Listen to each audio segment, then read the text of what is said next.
Hi everybody, my name is Caden. I'm Jaden. I'm Nicole. I'm Eli. And I'm Jason. And we are 𝐉𝐄𐄅𐄄 to our YouTube channel. And we thank you guys very, very much for joining us. This is truly our family that is sitting here amongst us. We are the few, we are the happy, and we are Yah's people. And we thank you guys so much for hanging out with us on this beautiful Shabbat day, wherever you guys are at. And I know a lot of you guys are in some cold places with a lot of snow, and it's super cold, and I hope you guys are finding enjoyment there. I hope you guys are all staying warm.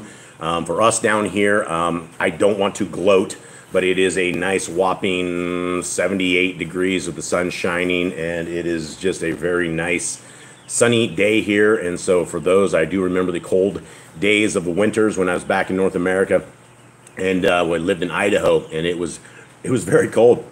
I lived in Idaho, Montana, Wyoming, all of those areas right there. And so for on the side of the West Coast, that was cold. And so I know your guys' pain, and much love to you guys. So today on our Creator's calendar, it is the 9th month on our Creator's calendar. It is the 16th day on his calendar. That would make it the 10th day on the Babylonian Satanic calendar, which is the December. And so here we are. Gentlemen, how you guys doing? How's everyone out there? Good. How is our friends, our family out there in the chat room? Miss Nicole, who do we got hanging with us? We have Brother Glenn. Brother Glenn. We also have, hold on, my screen's being funny. We have Tessie. I saw Tess in there. Cindy LJ. Hey, it's Drudge Deplorables in there. Oh, he must just popped in. He popped in. Sylvia. The Grand. Miss Ewarts, much love to you, dear sis. Big hugs to you. Zachariah. Oh, Zach and the Sliger family, much love. Rhiannon's here, and then Damon. Dredge. Is Damon in there? Damon's in there. Much love to you guys. And did I see Cindy in there? Yep, Cindy and Cindy LJ, and big high fives to Ollie, and big hug to Abby. And yeah, thank you guys very, very much. Let us begin. And today is one of these things. Let's begin in prayer first. Jay gave me the old sign. I need to pray. And before we pray, today is going to be one of these days that we may never read the Targums again. And Eli was actually reading ahead of this, and the Targums is one of these translations that none of us in this house have ever read. It just came to us about the same time we started reading it with you guys, and we are going to continue and read in it up until something gets funny.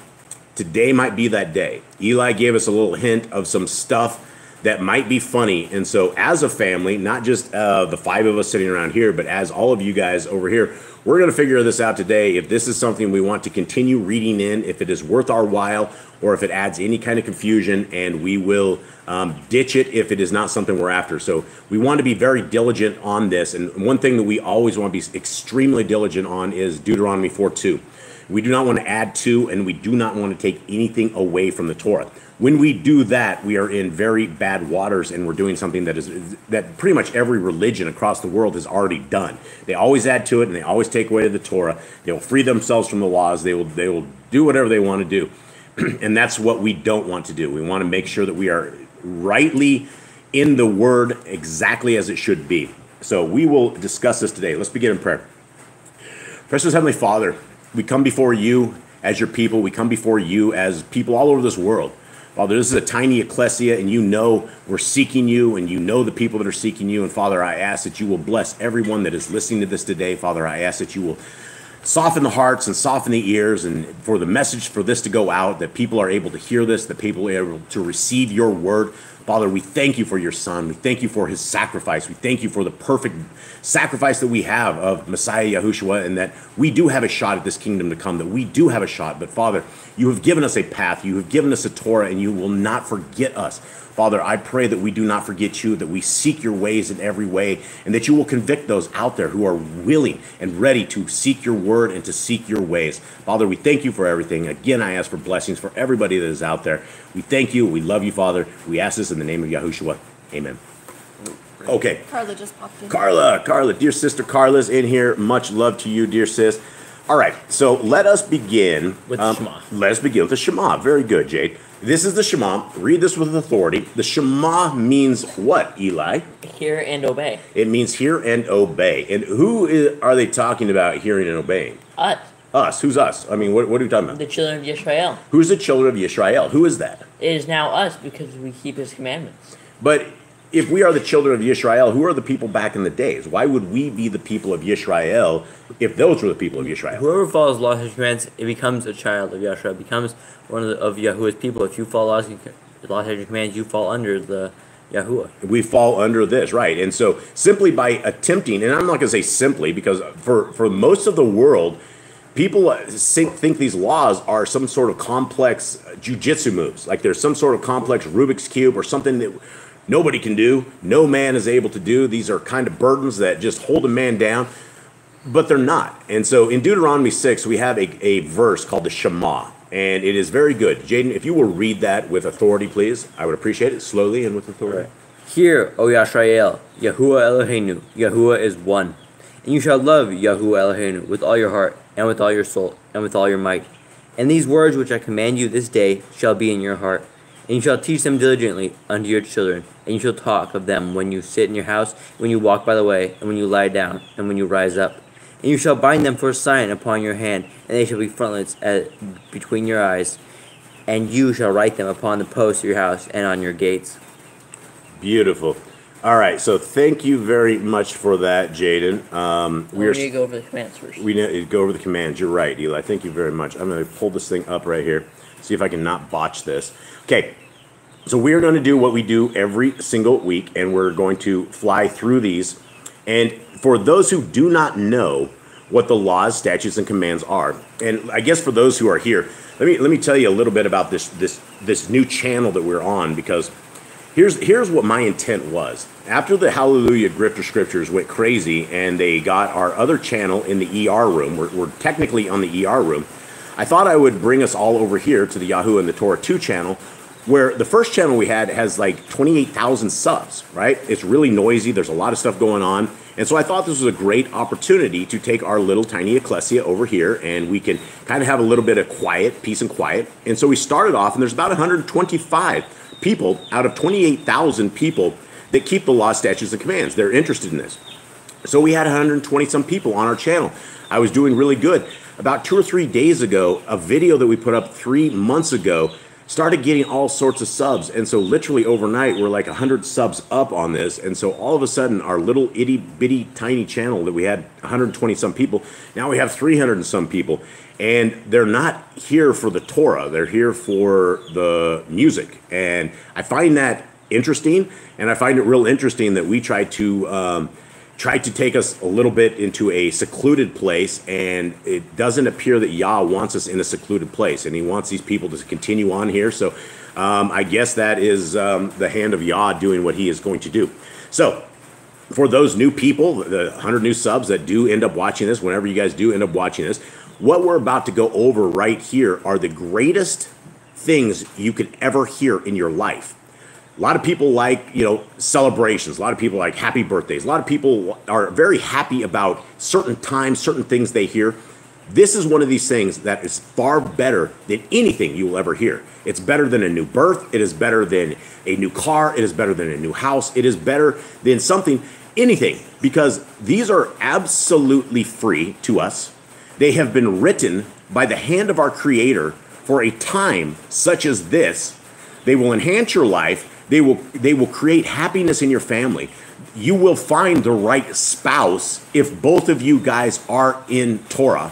You will find the right way forward if you are in the Torah, and you will have less of a chance to trip and crack your head on the sidewalk, on Satan's sidewalk, when you know this. When we know the laws, statutes, and commands, and when we write these on our hearts, minds, and souls, and somebody comes up to us and wants us to do something evil, right? Immediately, we know these because they are written on our hearts, minds, and souls. But yet you will have an entire sets of religions that are like, well, the Holy Spirit will guide me. The Holy Spirit tells me everything that I need to do. And although that may be true, if we do not read what the laws, statutes, and commands of our Creator say, we will never get them, and we will never get them when we need them in the right time. And so, as we go over these, let's start our yawning now. Let's get the yawning out of the way. Anyone yawning here?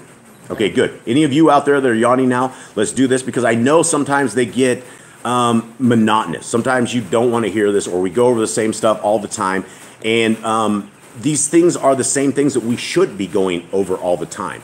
We should all be fruitful. We all should be multiplying. We should all be replenishing the earth, right? That's just the way our lives should be. And unfortunately, they're not. All right, gentlemen, I just did the first 3. Let's go around here and let us tell people the very awesomest things that you could ever have, that you could ever know, that could ever apply to your life. If you are a person without a father or didn't have good parents, you're in luck. You're right here. Your greatest parent that you could ever have has given us a set of guidelines, and he says, hey, if you keep these, you can be in my kingdom. If you don't, it's okay. You can go to the other kingdom, but you're not going to like it too much. So here we go. Continue on. Be fruitful, multiply, and replenish the earth. Commandment 4. Subdue it. Have dominion over the fish, fowl, and every living creature. The herb-bearing every tree is for food. Men and women should build their own families. Master sin. Every clean, moving thing that lives shall be food for you. Do not eat the blood. Walk before me and be perfect.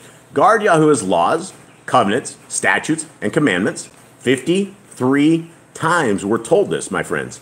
53 times. I make a point of this every week, and I probably should make a point of it every week further, that if our Father if it didn't matter to him, he wouldn't have said it, right? But if he says it 53 times, we should probably take some notes. Every male shall be circumcised at 8 days old. Teach your children the commands and guard the way of Yahuwah. Remember Yahuwah's name for all generations. All right, speak up, little cotton friend. Okay, keep the Passover, Pesach. Keep the feast of unleavened bread, matzah. There was one Torah for the stranger and the Ephraim. Sanctify all firstborn to Yahuwah. That was beautiful, Eli. Thank you. There are no mighty ones before Yahuwah. You shall not make graven image. Do not bring Yahuwah's name to naught. Keep the Shabbat. Honor your parents, gentlemen. Do not kill. Do not break wedlock. Do not steal. Do not make false accusations against your neighbor. Do not covet anything of your neighbor's. Do not make an altar from rock that a tool has touched. Do not go up to the altar by the steps. If a man steals cattle, he shall restore it 5 times. Yahuwah's laws for criminals. You shall stone the witches, wizards, and mediums. Do not lie with beasts. No sacrifice to other gods, lowercase g. Do not oppress the stranger, fatherless, or widow. Do not charge your brother interest. Jade, if you actually put that little audio thing that you have right there towards this little thing, we can all hear you. But we're at the table. All right, just aim to the point there. Just I want to make sure when I hear these over, I'm just talking to you because I listen to this stuff over, and it's like I'm really loud, and I don't mean to be, and these guys are really soft, and they don't mean to be. So we're both have problems there. Okay, where are we at? I think 38. All right, let's continue. 38. Do you not charge your brother interest? Yes, I do. Okay, if you borrow your neighbor's raiment, return it to him before sunset. Do not curse the ruler of your people. Do not eat what is torn of any beast. No false report. Do not follow a multitude of evil. Do not judge righteously against the poor. Bring back your enemy's cattle if you find it going astray. Help the animals of your enemy. Stay away from rumors and gossipers. Take no bribes. Do not oppress a stranger. Love the stranger. Give your land rest in the 7th year. Do not mention any pagan names. Keep the feasts of Yahuwah. Do not cook your goat in his mother's milk. Obey the messenger Yahuwah sends before you. Do not bow down to other Elohim. Serve Yahuwah. Make no covenant with other Elohim or outsiders of the land. Do not make or use this anointing on a normal person. Do not make or use this perfume on a normal person. Okay, the 2 commandments right there, those are Levitical perfuming things, recipes that we do not make. Do not eat the fat. Do what you say you are going to do. Return what is your neighbor's. Obey Yahuwah's dietary laws. Women's time of separation. Obey Yahuwah's hygiene laws. Keep the Day of Atonement, Yom Kippurim. Do not uncover the nakedness of your family. Do not take your woman's sister for a wife. Do not lie with a woman in her uncleanness. You shall not sacrifice your children to Moloch. Do not be a sodomite. Be holy.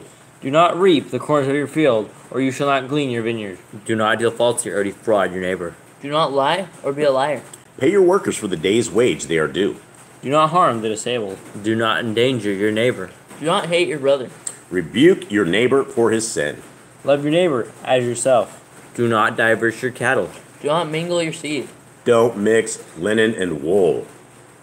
Do not lie with a taken woman. Do not eat the fruit of the trees for 3 years. Do not practice sorcery. Do not round your beard or the corners of your head. Do not cut yourself for the dead. Do not get tattoos. Do not prostitute your daughter. Do not defile your temple.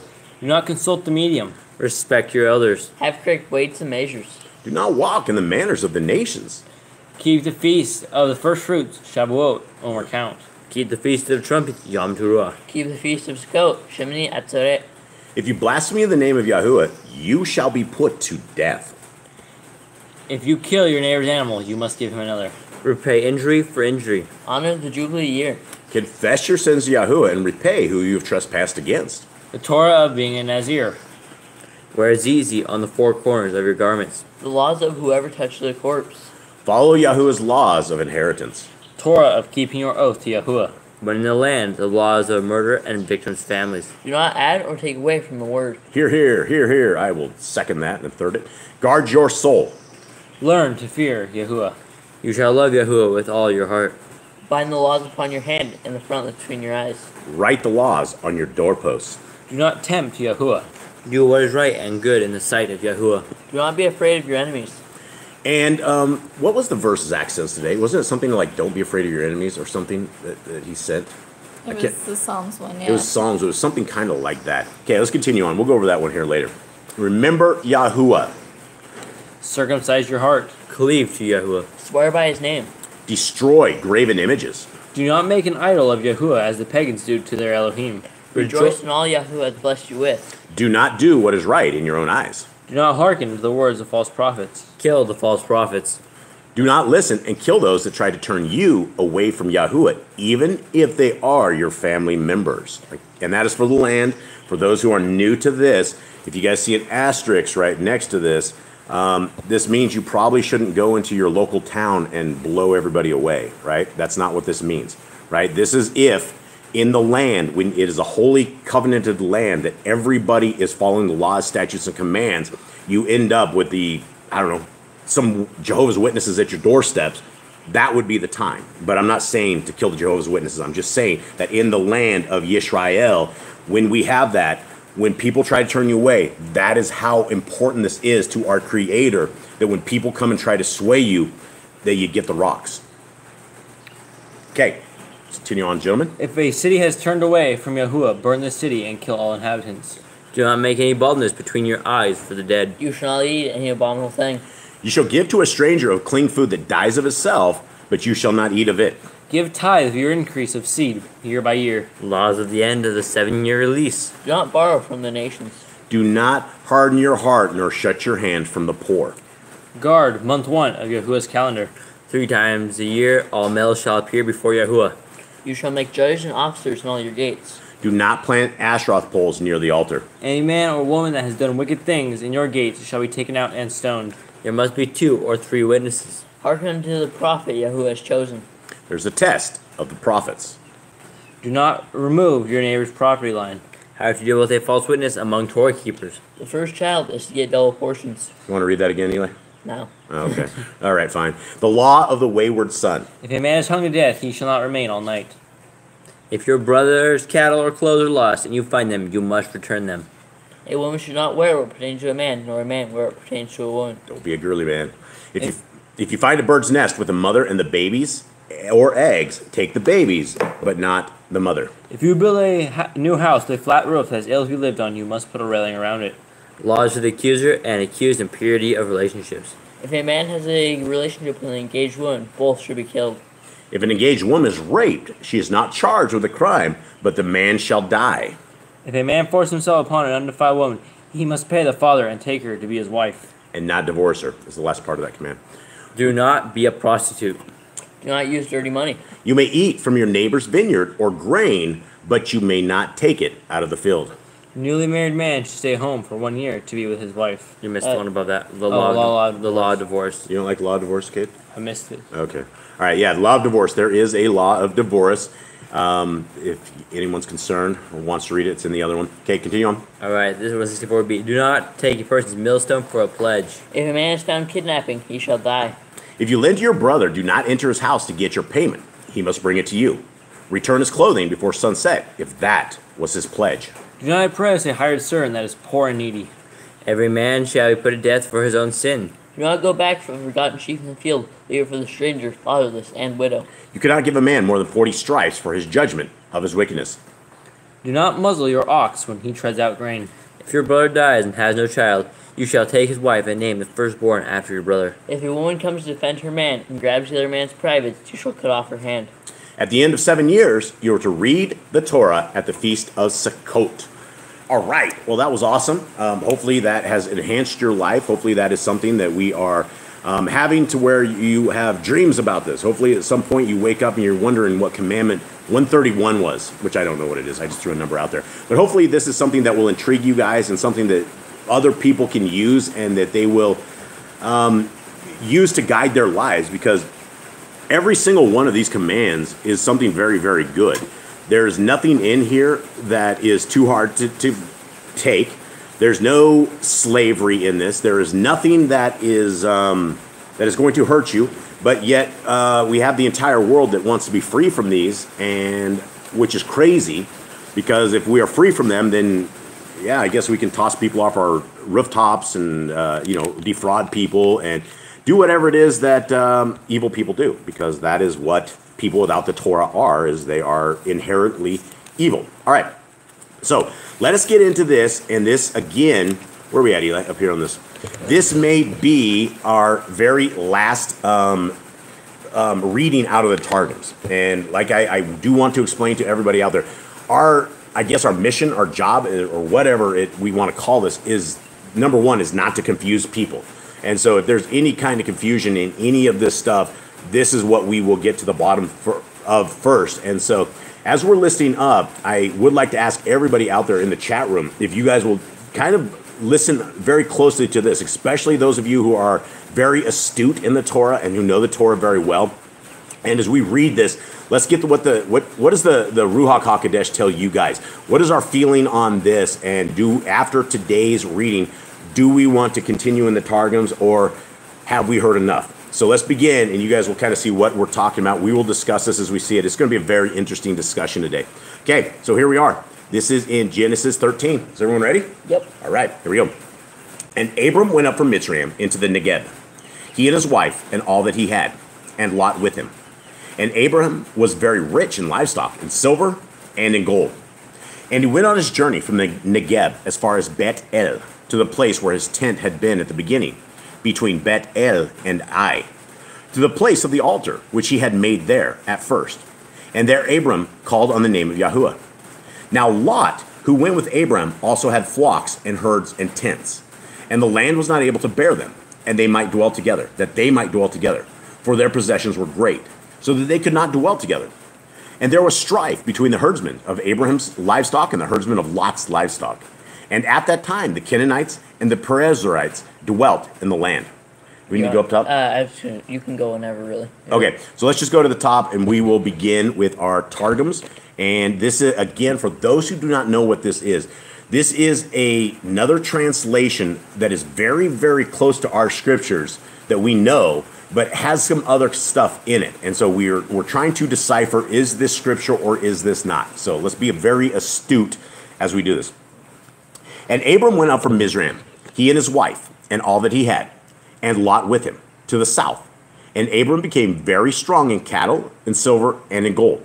And he proceeded in his journeys from the south unto Bethel, and returned to the place where he had outspread his tabernacle at the first, between Bethel and Ai, to the place of the altar which he had made there at the beginning. And Abram prayed there in the name of Yahuwah. And also unto Lot, who was remembered through the righteousness of Abram, there were sheep and oxen and tents, and the land could not sustain them to dwell together, because their possessions were great, and they were not able to dwell together. And contentions arose between the shepherds of Abram's flock and the shepherds of the flocks of Lot. For the shepherds of Abram had been instructed by him not to go among the Canaanite and the Pharisee, who as yet had power in the land, and to restrain the cattle, that they should make no depredation in going to the place of their pasture. But the shepherds of Lot would go and feed in the grounds of the Canaanite and the Pharisee, who yet dwelt in the land. You want to read the Jerusalem? Okay, the Jerusalem Post says this, or the Jerusalem part of this says this. Their treasures. Okay, and so this, everything from the top right here to the bottom is yet another translation. So I guess if anything, we're trying to cut the meat out of this for sure. Okay, their treasures and their strife between the shepherds of Abram's cattle and the shepherds of the cattle of Lot. The shepherds of Abram restrained their beasts until the time of their coming to the place of their pasture. But the shepherds of Lot did not restrain their beasts, but turned them free and went. But Abram's shepherds had been instructed by Abram, their righteous master, go not to the Canaanite or the Pharisee, for as yet they have possession in the land. Okay, so here we go. Where are we at? 8? Gentlemen? Yeah. You guys with me? Yep, we're on 8. Okay. Then Abram said to Lot, please let there be no strife between you and me, and between my herdsmen and your herdsmen, for we are brothers. Is not all the land before you? Please separate from me. If you take the left, then I go to the right. Or if you go to the right, then I go to the left. And Lot lifted his eyes and saw all the plain of the Yarden, that it was well watered everywhere before Yahuwah destroyed Sodom and Gomorrah, like the garden of Yahuwah, like the land of Mitzrayim as you go toward Zohar. Okay, so did your guys say the garden of Yahuwah? Of course yours does. So what is the garden of Yahuwah? They made the Garden of Eden, I would assume. Yeah, and it was well watered everywhere before Yahuwah destroyed Sodom and Gomorrah, like the Garden of Yahuwah. So the Garden of Eden, I guess we could say, is well watered. Actually, there's a lot of little streams flowing through it. Streams. I don't know. I wonder if it needed to be watered like the rest of our stuff, or it just grew awesomely. Okay, 11. So Lot chose for himself all the plain of the Yarden, and Lot moved east. Thus they separated from each other. Abram dwelling in the land of Canaan, and Lot dwelling in the cities of the plain, and pitched his tent as far as Sodom. Okay, do we need to get to the next one, Eli? Alright, I was going to have you read till 14. Okay, but the men of Sodom were evil and sinned before Yahuwah exceedingly so. And after Lot had separated from him, Yahuwah said to Abram, Now lift up your eyes and look from the place where you are, northward and southward, and eastward and westward. For all the land which you see I shall give to you and your seed forever. Okay, now we're heading back up to the Targums, and we're going to see what they say here. And Abram said to Lot, between me and thee, let there not now be controversy, nor between my shepherds and thy shepherds, for we are brethren. Is not all the land before thee? Separate then from me. If thou go to the north, I to the south. If thou to the south, I to the north. And Lot uplifted his eyes towards the place of fornication, and beheld all the plain of Jardina, it was altogether well watered, before Yahuwah in his wrath had destroyed Sodom and Amorah, a land admirable for trees, as the garden of Yahuwah, and for fruitage, as the land of Mizraim, as thou goest up to Zor. And Lot chose to him all the plain of Jardina, and Lot journeyed from the east, and they separated the one man from his brother. Abram dwelt in the land of Canaan, and Lot dwelt in the towns of the plain, and spread his tabernacle towards Sodom. And the men of Sodom were depraved in their wealth. Hold on. This isn't in the regular. This is okay. So this is a little extra stuff. And before we get into this, guys, real quickly, give me a few things that you guys have had that we have learned in the Targums that we do not know. Let's go over a quick list. One that I can tell you is that the skins of Adam and Eve were of snake skin, right? When he clothed them, they were in snake skin. What else are there things that we have learned from the Targums that we did not know? We knew that the messengers rounded up all the animals to Noah. The messengers were the ones that brought them all to Noah. Yep. Also, did it say in the regular? It said, I think, in the Targums that there was a lion that fought her kids. Was that in the regular scriptures? That's in Jasher. Oh, that was in Jasher? That's in Jasher. Oh, dang it. Okay, so that isn't there. Excuse me, guys. I guess that's in Jasher. But that was interesting. I guess that what I was actually talking about is that when Noah was getting on the ark and all the angels had brought all of the animals up there, there was a mother like a lion or something and her whelps, and the whelp started attacking the mother because there were only certain animals that could go on it. And so it was really weird how everything went. But Noah saw that, and he was really confused as to why the kids had attacked his mother and things of that nature. But Yah was separating the animals, and it was just a crazy encounter. Okay, anything else that we know of? About the bones, how many bones there were. Oh, bones, right. In the body. Right. So far, do we have anything that would concern us in the Targums? No. Anything at all? No. Okay, let's continue on. Where are we at? Just so See, we're up here. We are. okay, so back up to the Targums at the top, guys. Abram dwelt. Let's see, where am I at here? Yeah, right here. And yeah, you're right there. Right there. Abram dwelt in the land of Canaan, and Lot dwelt in the towns of the plain, and spread his tabernacle towards Sodom. And the men of Sodom were depraved in their wealth, one with another, and they sinned in their bodies. They sinned with open nakedness and the shedding of innocent blood, and practiced strange worship, and repelled greatly against the name of Yahuwah. Now we know all this, right? Mm-hmm. Right. So we knew that they were a bunch of really crazy, immoral people. Yeah, absolutely immoral. Okay. Just a little more. And Yahuwah said to Abram, after that Lot had separated from him, lift up now thine eyes and look from the place where thou art, to the north and to the south, to the east and to the west. For all the land that thou seest will I give unto thee, and to thy sons forever. Okay, so here we are. We're on 16. 16. Verse 16 in the Yahuwah's scriptures at the bottom. And I shall make your seed as the dust of the earth, so that if a man could count the dust of the earth, then your seed also could be counted. So that's a lot of people, right? I mean, what is the dust of the earth? Is this true? Did Yah make this generation as dust of the earth? The world as it is, I would say that the dust of the earth, we could all be sons of Abraham. I mean, you could take a handful of dust, and there could be millions and millions and millions of particles in one little handful. This just says basically that he's spread out, that he has a tremendous amount of descendants, and yeah, he couldn't really count it, and you can't count a handful of dust. There's no way to count that. You could probably weigh it, but you're not gonna be able to count it. Okay, 17. Arise, walk in the land through its length and its width, for I give it to you. So Abram moved his tent and went and dwelt by terebinth trees of Mamre, which are in Hebron, and built an altar there to Yahuwah. I found a mistake. Okay, I found a mistake on your thing. Okay. So at the very bottom of this, it says built and altar. So it should be built and altar. Okay. All right. So what do we have? Let's go back up to the top here. Sorry, guys. We're doing a little bit of proofreading as well on this as we go through it. And I will make thy sons manifold as the dust of the earth, as it is impossible for a man to number the dust of the earth. So it shall be impossible to number thy sons. Arise, journey in the land, and make occupation of it in length and breadth. For to thee will I give it. And Abram stretched his tent and made folds for oxen and sheep. And he came and dwelt in the vale of the Mamre, which is in Hebron, and builded there an altar before Yahuwah. Okay, anything else that we got from this that we do not have in other stuff? No, that's pretty much all very similar, very close to the same. Okay. All right, so we are going to go to the next one, and this is where things might get a little odd.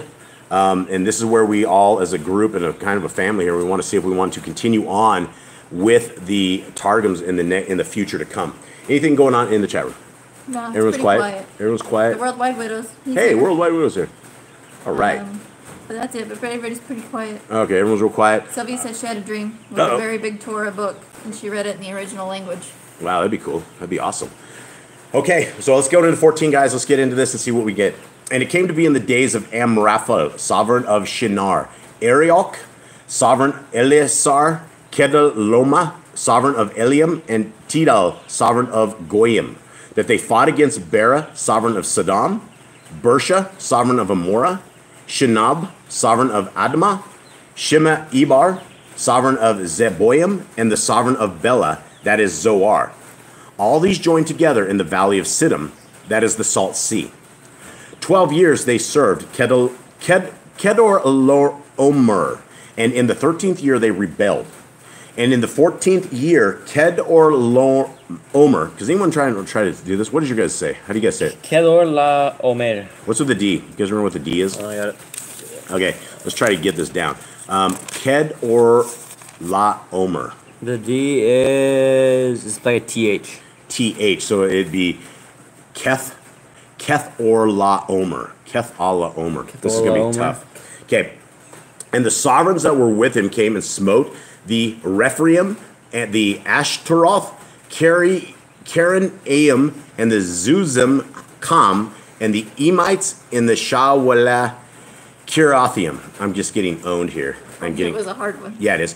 And the Korites in their mountain of Seir as far as El Peron, which is by the wilderness. Okay, so let's go up to the Targums and see if this is a little easier to read. Not really. No. And it was in the days of Amraphel. He is Nimrod. Okay, hold on. Whoa, wait a second. This is the very first thing. Does this say he is Nimrod? Well, it makes sense because it's the sovereign of Shinar. Yeah. And it came to be in the days of Amraphel, sovereign of Shinar. Okay, so Amraphel. So why didn't they say it's Nimrod? It's all a different language. Yeah, it's a different language. So when so this would have to be after the Babel, right? And so he is now, instead of him being Nimrod. And so for those who do not understand what my confusion is here, or what we're seeing here, it doesn't say that Amraphel is Nimrod. But when the 70 angels came down and confused the lands of Babel, there were 70 languages that were put in. And prior to that, it was everybody spoke ancient Hebrew. And so when everything was changed up, this one guy's whose name was Nimrod, however that is in ancient Hebrew, names do not translate, right? They don't translate right. And so whatever language it went into, he became the king of whatever, Amraphel. So that is actually King Nimrod. So that's very interesting. Okay. You were on 7 down here. 7 down here, and let me get to the top. Okay. He is Nimrod, who commanded Abram to be cast into the furnace.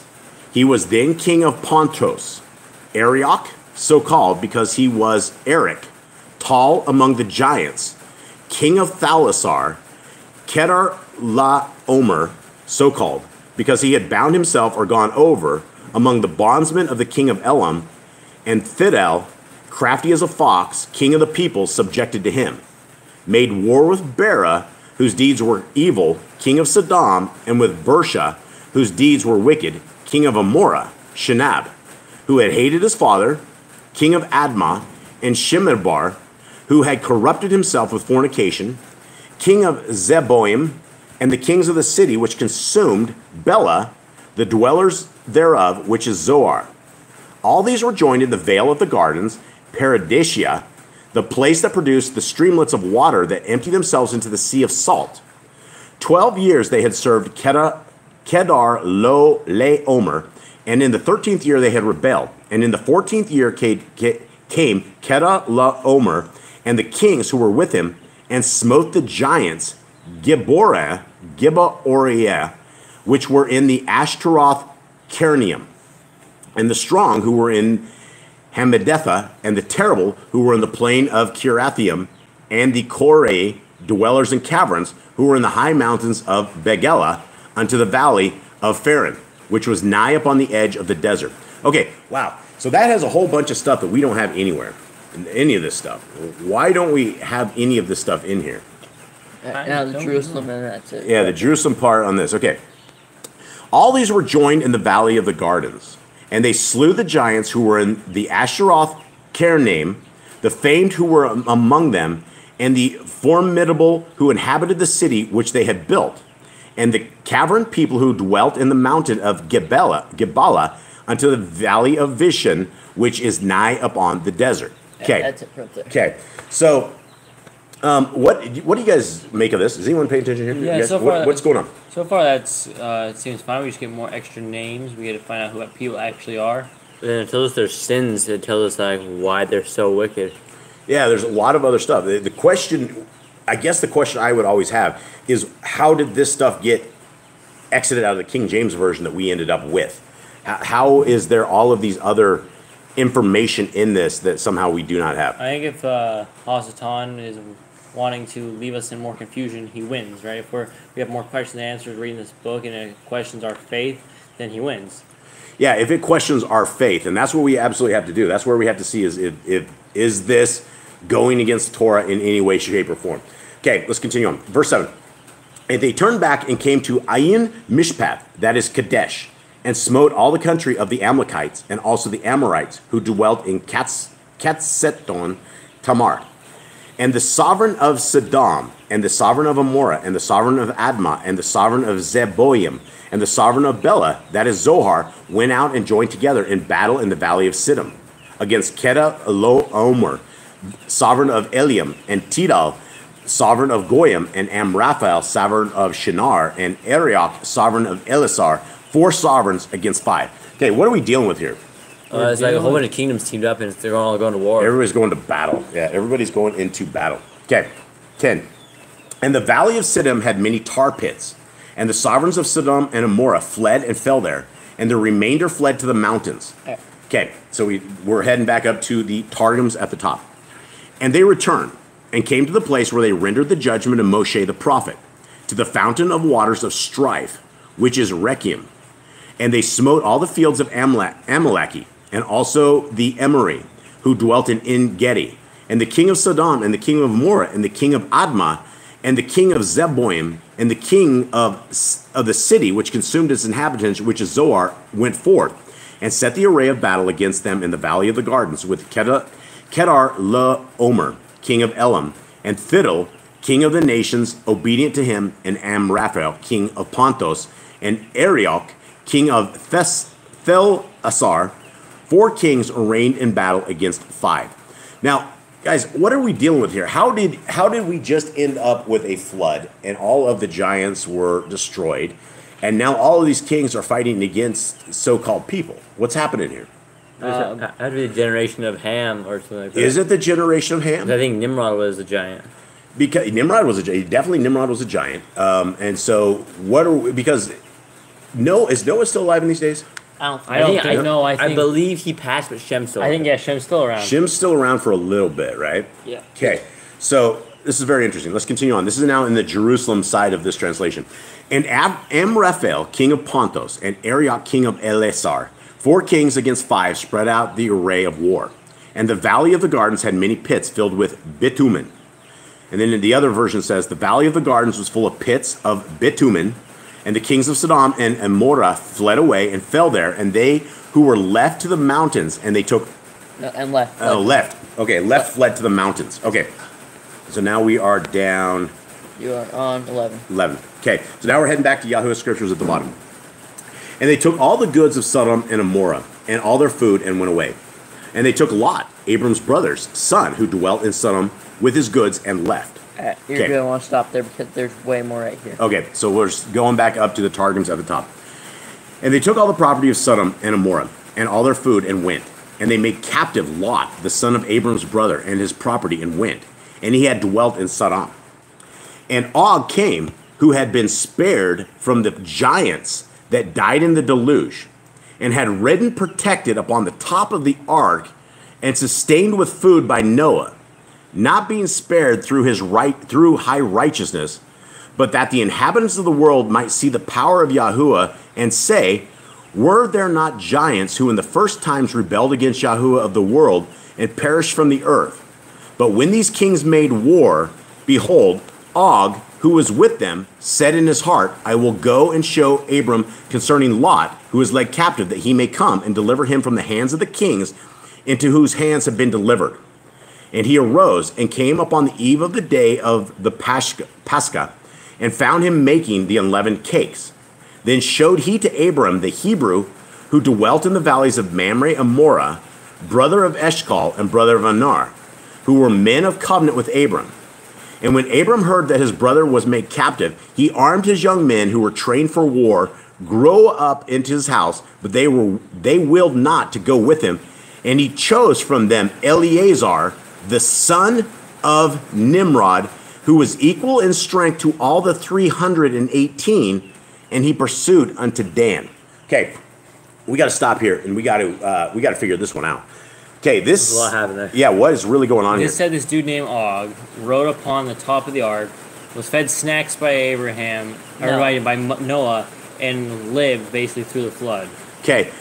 And then we have Nimrod's son, Eleazar. Okay, there's two things that we have never ever heard before, and I when I first heard this, I was like, that's not right. That's not real. That can't be. Baloney. That's baloney. Okay, let's talk about this first. First and foremost, what do we know about the king of Og? He was 13. He had a 13-foot bed, right? Yeah, he was huge. He's absolutely huge, and Moses killed him. Moses killed him, right? And Moses is 400 years after Abraham, But way after Abraham. But see, they weren't limited to 120 years till after the flood, and he could have lived 600-700 years. Okay, Could've lived longer than that. why would Yah ever put a giant on top of the ark and save him? Number one, who is going to be able to sit on top of a boat for 40 days in a massive flood? Okay, so I don't think he was tied exactly to the top. I think he must have been under a little roof or something on top. He was at the top of the ark, but he wasn't in the ark. Number one, what is this even real? Would Yah spare a giant? Would Yah spare a giant? Could you live on top of a boat or wherever it is 40 days in a flood? I don't think so. I don't think you're going to be, I don't care if you're a giant, I don't care if you're like a Superman or something. If you're tied to the top of a boat in a storm for 40 days, I don't think you're going to make it out of this. I don't think man can do this. We got Brother Glenn in here, who is a soldier. It says protected upon the top of the ark. Protected up on the top there. So he had his own little apartment up top or something? Why does this feel weird? Anyone in the chat room, nobody, I've never heard this before. This is where we are conflicted with this reading, and I don't want to toss this out if this could be true. Why have we never heard of this before? How could this be? And if he was Abraham's friend, why are we killing him way down Why the didn't road? Moses wipe him out? Maybe he went bad later. Maybe there's another Og. I don't know. That's what I was wondering. Could there Maybe be it another could have been Og? like his descendant. It could be a descendant, but why would he keep one giant alive? Does this make any sense to anybody out there? Not unless it was a righteous giant, right? Unless we've never heard of any giants that are righteous. They all got wiped out and they were all evil. And the first thing we ever heard, this is the first time we ever heard that Eleazar was the son of Nimrod. I think we know in Jasher that Nimrod gave him a servant. Right, he gave him. Never noted he was his son. Why would Nimrod give him his son? That makes zero sense to me at all. Probably has a better chance of better life than Abraham. Glenn says he's never heard of it either, so he's going to do some research on it. Yeah, and so I don't know what to make of this. I mean, I don't know right now if we should take this and And Tess is right. We need two witnesses. yeah. This is where we don't want confusion with anybody out there. I mean, I honestly I can't imagine this would be. I don't know. I don't know. Sounds like kind of a cool story, but The part of Eleazar being Nimrod's son is way more believable than a giant living with Noah on the ark and then making it off, and now he's just living his life. All right. Why? Okay. So Nimrod, when Eleazar went with Nimrod, it was right after Nimrod tossed Abram in the fire. And he was in there, I think, for 3 days. And it did not... Basically, after 3 days, when all the people trying to get him out burned up and they all ended up dead, then he gave him a bunch of stuff, including, he said, his servant, Eleazar. Why? What person in their right mind would ever give their kid to a foreigner like this, especially a king? That doesn't make any sense. Maybe he saw how powerful he was, so maybe he thought Eleazar would be blessed if he was under his reign or something, instead of Nimrod's reign. Because, I mean, Nimrod's the guy who's throwing kids to the ground. Yeah, but here's the gig, is Eleazar went against Nimrod. He went against his dad at the end, right? Yeah. I mean, if it is really the truth, Eleazar turned on his dad and he went with Abraham. And several times, Eleazar was Abram's right-hand man. That was the man. That was who's supposed to get the... Apparently, he's a giant now, too. But that can't be. See, that cannot be. That would all be... If it was Nimrod's offspring, see, this is what I don't buy. If it was Nimrod's offspring, that's giant DNA. That is corrupted DNA. Yah would never allow any kind of offspring, right? So, and remember, Abram thought his offspring was going to come through Eleazar. He's like, no, you're going to have your own kid. Yeah, so these are the first two things in this Targums that I don't believe. I mean, I don't see anything, but I guess before we toss the baby out with the bathwater, let's see, maybe Brother Glenn can find something on this, and we can discuss this maybe dude further. Up there surfing on the ark for 40 days. Yeah, what's this guy? Was he behind the ark with some skis, and they were going behind it? Pushing the boat with a paddle or something? Even protected up on top of this. We know that the ark was sealed, right? When Noah went in the ark, it was sealed. When he opened it at the end, I think Noah popped the top or something, or he was able to pop something off himself. But It's a window. it was a window, But right? this dude, like, the only way this dude could have been in it is he had his own little apartment, and Moses would have, like, hand him food through there, No, like... not Moses. It wasn't Moses. I Yeah, keep saying Moses because Og was with Moses, and Moses was the one that killed him. Yeah, so I don't know so much about this. So I guess if nobody else has the best shot we have is Brother Glenn. He is our wise old owl. He might be able to find something on this and see what it is. But guys, just so those who are listening to this, number one, if it goes against laws, statutes, and commands, all of a sudden it's a thing. This does not go against laws, statutes, and commands. This gives us more things to think about, right? Definitely things to think about. And like if something in there, like we were reading this and it said, go ahead and drink the blood, and it goes against the Torah, then we would ditch the Targums immediately, right? That would be it. That would be the end of it. So these are very interesting questions, and I'm very super glad that we have all you guys out there we can discuss this with, because I don't know. Tess says she's going to do more research too. To see Thank if you. there's any Thank you, dear witnesses. sis. Yes. Okay, so let's continue on. You're in the Jerusalem. Okay, so we're back to the Jerusalem post at the top, and let's see what else it says. Domestics, Marbitsi, downliers. I don't even know what I just read. Of his house, 18 and 300. Okay, and pursued after them unto Dan of Caesarea. Okay, so that's saying that's how strong Eleazar is. Stronger than all those guys. So then that would make sense. Well, the thing was about Nimrod. Nimrod became strong because he got the clothes of Adam and Eve. And that it basically says that something changed within him when he was doing this. So That was one question that Tess had, was Nimrod always evil, or did he become evil? No, I don't think Nimrod was always evil. When we read in, was it Jasher or Jubilees? It's probably both of them. Jasher. When you read about it, there was a time when King Nimrod was following Yah, when he was not totally against all of this. Power corrupted him. Yeah, the power of Nimrod absolutely corrupted him, and he became a hunter of men and a hunter of Yah. And so I don't think he was always evil. And so that is a very interesting thing that Tess just said, is, if he wasn't always evil, he could very much have a good son. I don't know. It would be interesting. All right, so let's continue on. Where are we at, Eli? Up here. Okay, and then we're at the top, guys. Yeah. And he divided them at night in the way. A part were to engage with the kings, and a part were hidden to smite the firstborn of Egypt. Wait a second. What did he just say? I don't even know. What did we just read? So we're talking. It's like, I think what I just heard is they went off to go save Lot, but they just had to go put around Egypt in this as well. They Okay, just, hold So on. we're The kings of Mitzrayim, though, were on this, right? All those kings. I don't think there was a single king of Egypt on this. Man, we're causing so much confusion, guys. I'm so sorry. Okay, let's just try to read through this, and we'll try to go. And he divided them at night in the way. A part were to engage with the kings, and a part were hidden to smite the firstborn of Egypt. And he arose, he and his servants, and smote them, and pursued them which remained of them unto the place of the memorial of sin, which was to be in Dan, from the north of Damesk.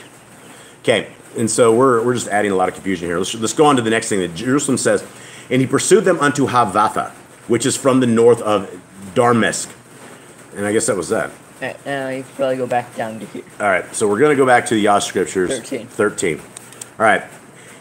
And one who had escaped came and informed Abram, the Hebrew, for he dwelt by the terebinth trees of Mamre, the Amorite, brother of Eshcol and brother of Anar, and they had a covenant with Abram. The one who escaped would have been Og. And the one who escaped would have been Og? Yeah, because the one who escaped informed Abram that the brother of Eshcol and the brother of Anar.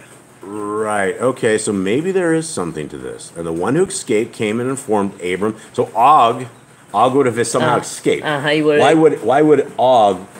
Oh, because he was because he had to go and inform Abram where Lot was. Maybe that is right. Maybe it's a different Og though. Maybe we're dealing with some other gods or something. Okay, so it's coming together maybe. Okay. 14. And when Abram heard that his brother was taken captive, he armed his 318 trained servants who were born in his own house and went in pursuit as far as Dan. Now, didn't they say above in the Targums that Eleazar was as strong as... He was as strong as all of them. So 318 trained servants? Yeah. Why would they say 318 and the guy actually had 318 servants? Because he I think could beat them all in a fight together. I don't know if they like trained together or something. I don't know. Huh. It would make sense that Eleazar, remember when he went and chucked the rock at the judge and made him bleed, that nobody was able to do anything to him? There's probably something about this dude. I have some giant power. Yeah, and for those who do not understand what we're just talking about, anyone want to explain the quick story on Eleazar chucking the rock at the judge? Yeah, in Sodom, he ended up making a trip there for whatever reason. I think he did visit Lot. Eleazar was there, and this dude hit him in the head with a rock, and they're so twisted. He's like, I just did a good deed. I just got blood from your head. You should be thanking me. You should pay me. He goes, I'm not paying you. You just hit me in the head with a rock, dude. What's wrong with you? So he took him before a judge, and Eleazar wasn't having any of this, so Eleazar picked up a rock and threw it at the judge's head. Well, you missed the story. So he goes to the judge, and the judge goes, yes, this is how it is in our land. If we have freed you from the blood in your head, then you owe this guy the money. So Eleazar picked up a rock, chucked it at the judge, and told the judge, "Why don't you just go pay my bill?" Right? So the guy's bleeding, and so that was just one of those really interesting stories. All right, 15. 15. And he and his servants divided against them by night, and smote them and pursued them as far as Kobah, which is on the left of Damascus.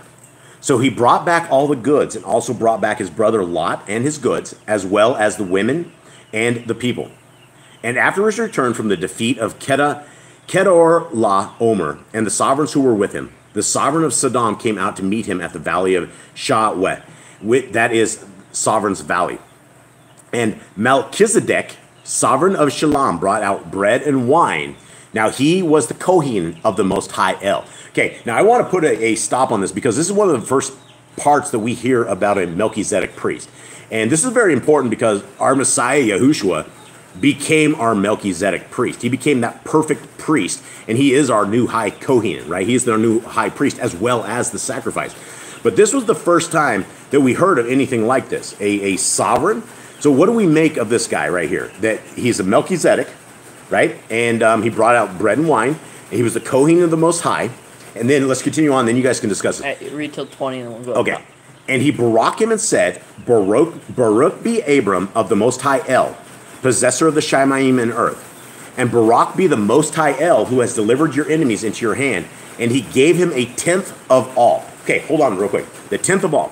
I want us to talk about this because I have seen Christian preachers, and they will actually use this verse right here, and they will like, this is where you owe 10% to us, right here, because what exactly happened here, guys? So he went and freed a whole bunch of people, and Melchizedek priest showed up to Abraham, and he gave him 10% of all the stuff. Yeah, but why? Who is this guy? Because this guy is like the high priest. There back in the day when there were no priests, this was like the priest of Yahuwah. It'll say in the Targum. Okay, it'll say in the Targums? Yep. Oh, okay.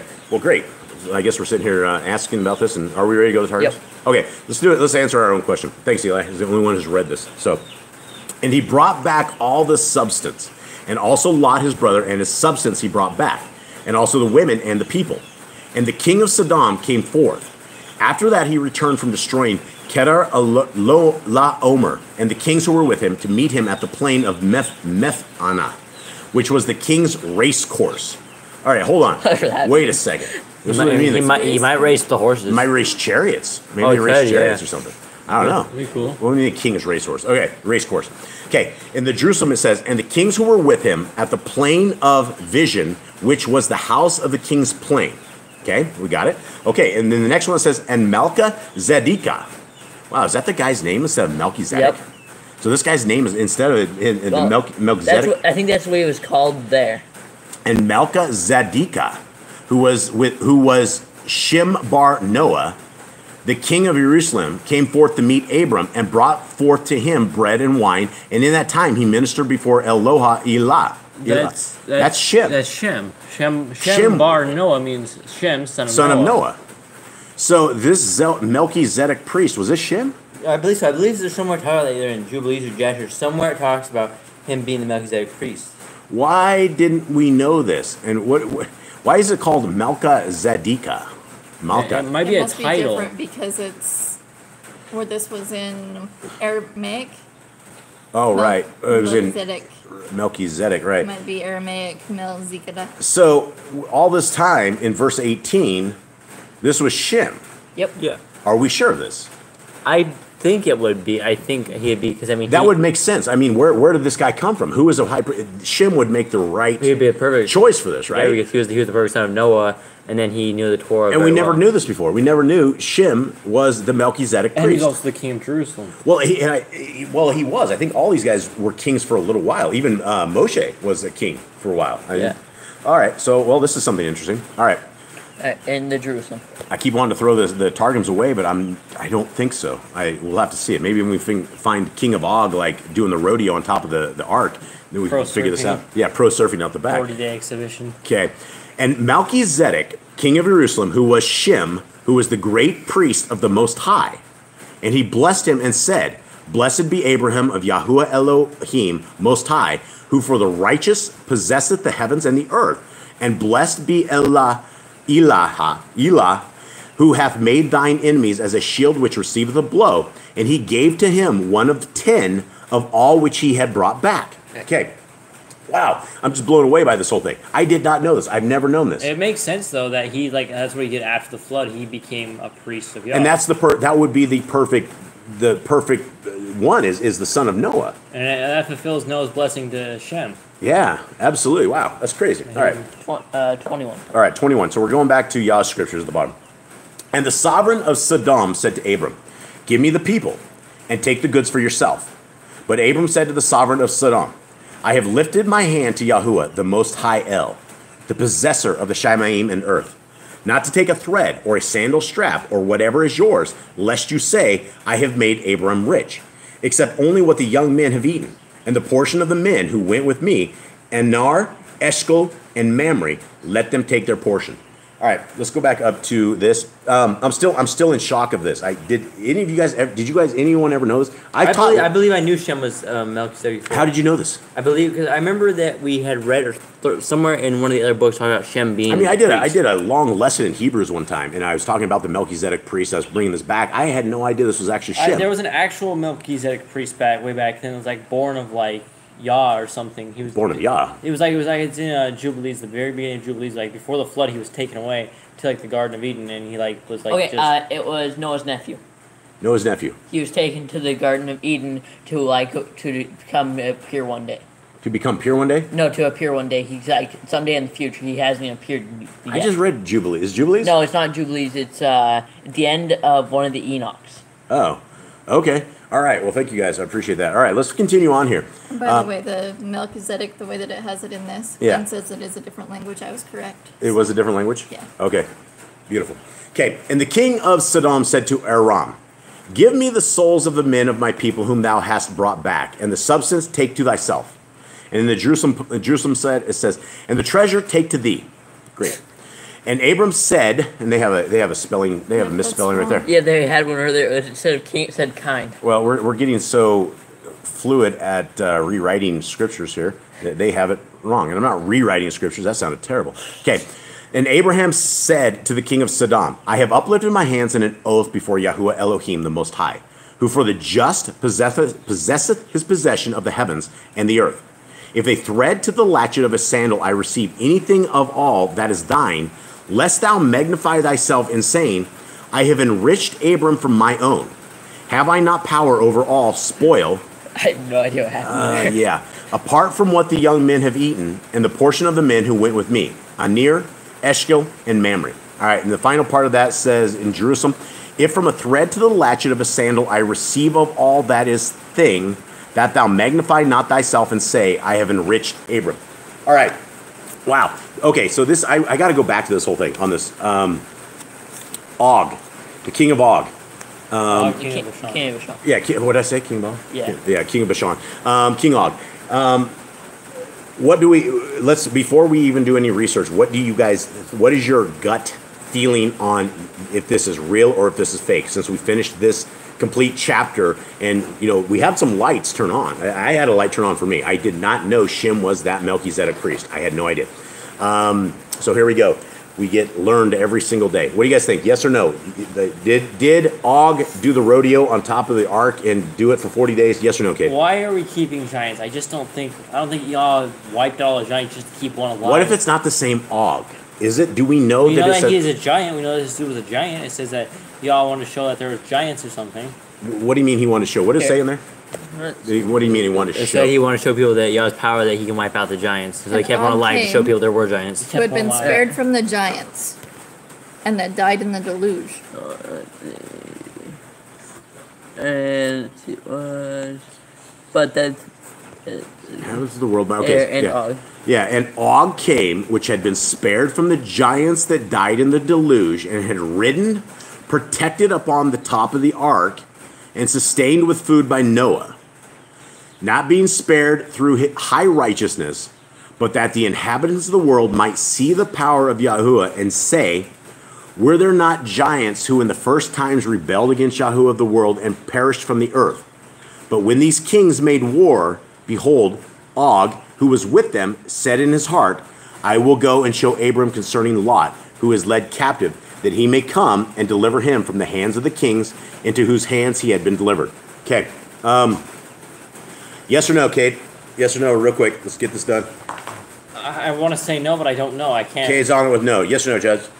I would say probably yes for now until we figure out if it's another Og. Miss Nicole, yes or no? What's your thoughts? I say yes. I say yes. Okay, we have two yeses. After reading about Shem, I believe that is probably true. I am very concerned that we didn't know about this. I'm very concerned that somehow we have lost this in the translations. And I don't know who to believe. I don't know if we should believe the Targums or we should believe the 66 books we have been presented with that have been highly doused with all sorts of stuff. So, all right. Well, I guess that's it. Guys, let us go into it. Do you have the Aaronic blessing? I do. So before we go any further, Yep. the Grand says, how does Shem fill the criteria of the Melchizedek with no mother and father? No mother, no father, no mother. No father, mother. I don't know what she's saying. And then Carla says, I read somewhere that Melchizedek was not begotten or had no human parents. Okay, so what happened there was that Melchizedek, that's talking about the other Melchizedek that's to come. His mother died while she was giving birth to him. Who? The other Melchizedek. Where's that out of? At the end of, I think it's second Enoch. Second Enoch. Okay. So there might be more things that we do not know. You got anything else, LeGrand, on that? Or thoughts, guys? Anyone in the chat room on this stuff? I definitely want to get your guys' input and, definitely, for sure. Turn the chat on here so we can see what's going on. I just really have some questions for Noah now. Why we're harboring a giant? It wouldn't be him. It would be Yah that would be harboring the, I don't Makes sense know. why he needs 7 of every clean animal now. Why? Feed this dude. feed the giant. I don't think, dude, surely if he's a giant, they're not going to feed him unclean food, right? Wouldn't you take this guy into the covenant? You wouldn't. No, be that's sitting, why I said he needs 7 of every clean animal. Yeah, feed Dude, him he's a cow a day. he's only like 10 feet tall. We're not talking like 200 feet tall. We're talking like 10, 11 foot tall. He's not tremendously monstrous. So, okay, well, let us go with this. I think we are good. Let's read. We'll finish this off with an Aaronic blessing, the Aaronic blessing from Jaden, who's going to read this with authority. And we love you guys very, very much, and we thank you guys very, very much for hanging out with us. We will get him reading the Aaronic blessing, and then we will. Eli, Carla said, "Are you talking about Noah's nephew?" Yes. Is that what you're saying? Yes. Okay. Yes. Oh yeah, and yeah, thanks, brother Glenn, for keeping it below 30 pages. And your giant words, you make me sound very illiterate, my brother. I grew up on a farm. I don't know these big words. Okay, so I think that's good. Let us take this from the Aaronic blessing for Jade. Jade, are you ready? Yep. Okay, let's do this. And Yahuwah spoke to Moshe, saying, "Speak to Aaron and his sons, saying, This is how you barak the children of Israel. Say to them, Yahuwah barak you and guard you. Yahuwah make his face shine upon you, and show favor to you. Yahuwah lift up his face upon you, and give you peace. Thus they shall put my name on the children of Israel, and I myself shall barak."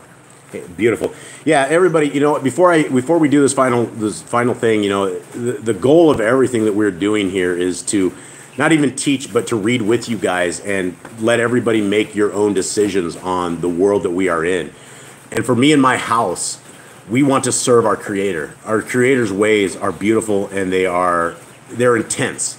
And when you get in the ways, and when you start getting the spiritual protection that our Creator gives all of us, you start to understand that everything that it says in these words are true. Everything that it says in what He says, where messengers come and take care of us, it's all true. And, I would be the first to testify that when we have 10 pit bulls and we've stayed alive for 5 years doing what 99% of everyone else is not able to do, and that's to keep these pit bulls from killing each other and killing us. And so we have the hand of our messengers that watch us and take care of us, and the hands of Yah that are always with us. And so hopefully you guys find this, and hopefully you guys find these lessons amazing, and we will continue with this. We love y'all, and let's continue on. Here we go.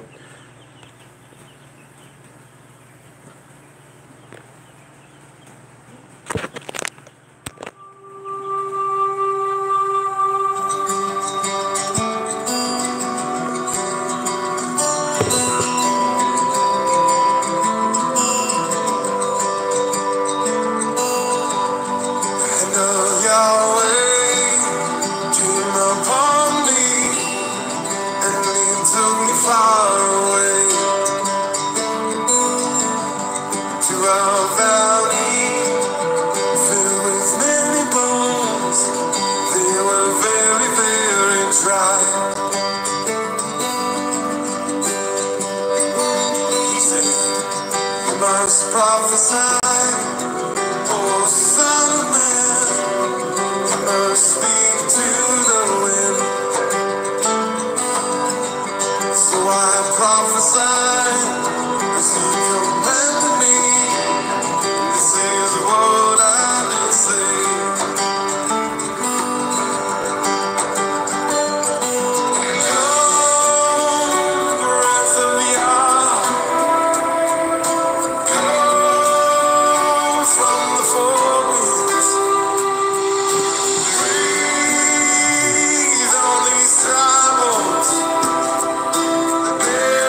All right, goodbye, everybody. We love you guys dearly. Thank you so much. May Yah bless you and keep you. May his light forever shine upon you. May you forever keep in his Torah, and may the faith of Messiah Yahushua be with you guys forever. Much love. All right. Shalom.